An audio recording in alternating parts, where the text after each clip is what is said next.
Պետեկամուտների կոմիտեի նախագահ Հովհաննես Հովսեփյանը վստահեցնում է, իր պաշտոնավարման ընթացքում ուսումնասիրելով Գագիկ Խաչատրյանի գործունեությունը ՊԵԿ ղեկավարի պաշտոնում չի հանդիպել որևէ արտարոց դեպքի, որը նպաստել է Խաչատրյանի որդիների հարստացմանը։ Նշենք, որ Հայաստանի գլխավոր դատախազ Գևորգ Կոստանյանի հանձնարարությամբ ֆինանսների նախարար Գագիկ Խաչատրյանի որդիների մասին հետք պարբերականի հրապարակումը ուղարկվել է Ազգային անվտանգության ծառայություն ընթացք տալու։ Այդ մասին Ազատությանը հայտնեցին գլխավոր դատախազությունից, հրաժարվելով այլ տեղեկատվություն տրամադրել։ Հիշեցնենք, մոտ մեկ շաբաթ առաջ հետքը տեղեկություն էր հրապարակել այն մասին, որ ֆինանսների նախարարի որդիները 2010 թվականին 11 միլիոն դոլարով շքեղ առանձնատուն են գնել Լոս Անջելեսի Վեսթվուդ թաղամասում եւ այժմ այն վաճառքի են հանել 35 միլիոն դոլարով։ Փաստորեն այս հրապարակման մանրամասները ներկայումս պետք է քննի Ազգային անվտանգության ծառայությունը։ Ինչ եք կարծում, արդյոք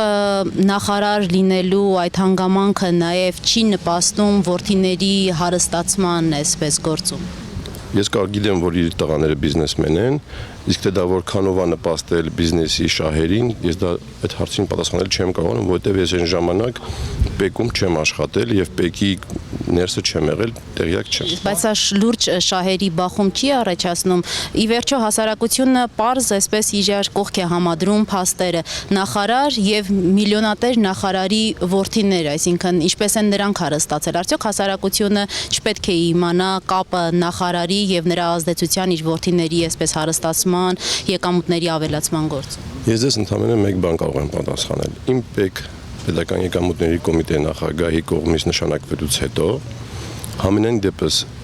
գործունեությունից ելնելով իմ լիազորությունների շրջանակներից ելնելով, երբ որ ես սկսել եմ աշխատել, արդեն տարբեր նյութերի եմ ծանոթացել եւ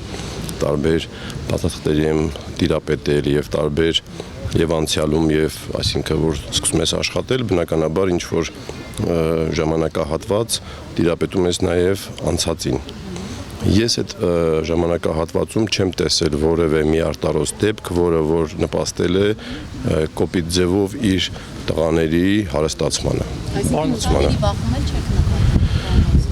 Համենայն դեպս իմ նշանակվելուց հետո որևէ բիզնեսմեն չկա ինձ դիմաց կամ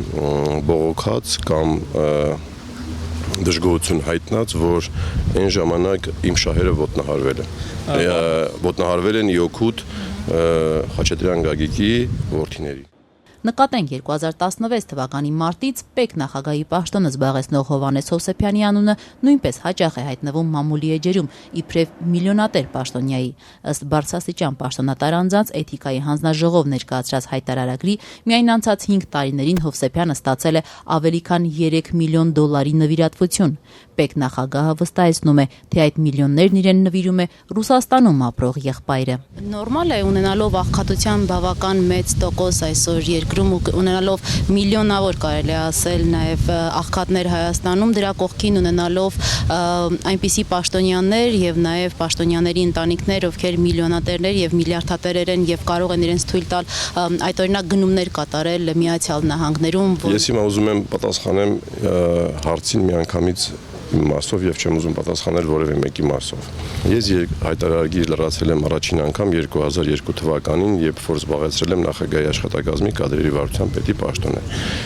Երբ որ ցանկացած մարդ իմ 2002 թվականի իմ հայտարարագիրը որ վերցնի նայի, կտեսնի, որ իմ հայտարարագրում այն ժամանակվանից մինչև 14 տարի հետո մեծ բան չի փոխվել։ Եվ դա կպցնել ինձ, որ ես հարստացել եմ կամ չգիտեմ իմ պետական եկամուտների հայտարարագրում կան մեծ գումարներ, դա փորձել համադրել իմ զբաղեցրած պաշտոնների հետ, բայց դա բացարձակապես իրականության հետ չի համապատասխանում, ինչի համար։ Պաշտոնները չեն ազդել ձեր եկամուտների գոյացման վրա։ Ախր ես հիմա ուղղակի ամբողջ կամերաների տակ ես փորձեմ ավելի կոռեկտ պատասխանեմ։ Ամբողջ աշխարհը գիտի, որ իմ եկամուտները որտեղից են, այսինքն դա եթե դուք փողոցում ցանկացած մարդու մոտենաք հարցնեք, որը ճանաչում է ինձ, իրենք դες կպատասխանեն իմ եկամուտները որտեղից են։ Աստված չէ, եթե չեմ սխալում, նվիրատվություններ եք միլիոնավոր դոլարների ստանում։ Աստված տվել է, որ մեր ընտանիքը հարուստ ընտանիք է։ Ես դրանով միայն հպարտ եմ։